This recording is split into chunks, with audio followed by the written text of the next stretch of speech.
महाराष्ट्रातील सर्व rickshaw taxi चालकांच्यासाठी Anand Dighe कल्याणकारी मंडळ हे चालू झालेलं आहे. प्रत्येकानं सभासद फी भरणं अत्यावश्यक आहे.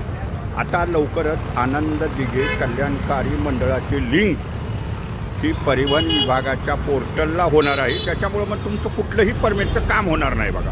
मग तुमचं परमिट रिन्युअल असू द्या, काय बी असू द्या, वाहन पासिंग असू द्या, एकदा पोर्टलला लिंक झाली की सगळं तुमचं कुठलंही काम होणार नाही. तर प्रत्येकानं आपापल्या मोबाईलवरून आनंद दिघे कल्याणकारी मंडळ ह्या साईटला जाऊन ऑनलाईन प्रक्रिया आहे ही संपूर्ण, आणि तुम्हाला 13 योजनेचा लाभ मिळणार आहे.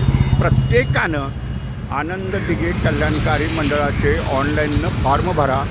तुम्हाला RTO विभागाकडून पुन्हा ओळखपत्र मिळतील. मंडळाकडून ते RTOकडे येतात आणि RTO कार्यालय हीच तुमची समजा ऑफिस आहेत. बरेचसे रिक्षावाले म्हणतात की मग ही जी कार्यालय कुठं आहेत, कार्यालय कुठं आहेत.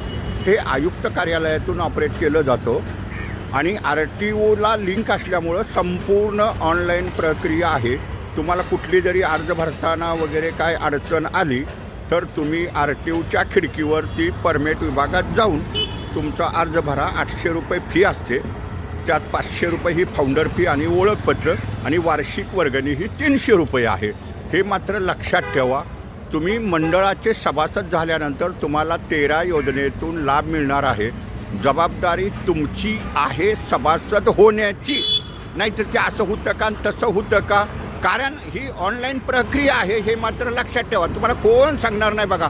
संपूर्ण ऑनलाईनला मेसेज तुम्हाला दिसतात. त्याच्यामुळं तुम्हाला आनंद दिघे कल्याणकारी मंडळाचं सभासदत्व घ्या. बरीचशीच लोक अपप्रचार करतात, हे मात्र कुणी विसरू नका. खोडा घालतायत त्याच्यात, बिनकामाचा अपप्रचार करतात. पण लिंक झाली की तुम्हाला सर्वांनाच ते भरावं लागणार आहे. मग काही लोक म्हणतात होईल तेव्हा बघून यावून तव. पण रिक्षा टॅक्सी चालकांनी आनंद दिघे कल्याणकारी मंडळाचं सभासद व्हा. ऑनलाईन अर्ज भरा तर तुम्हाला 13 योजनेतून लाभ मिळेल. धन्यवाद. हा व्हिडिओ शेअर करा.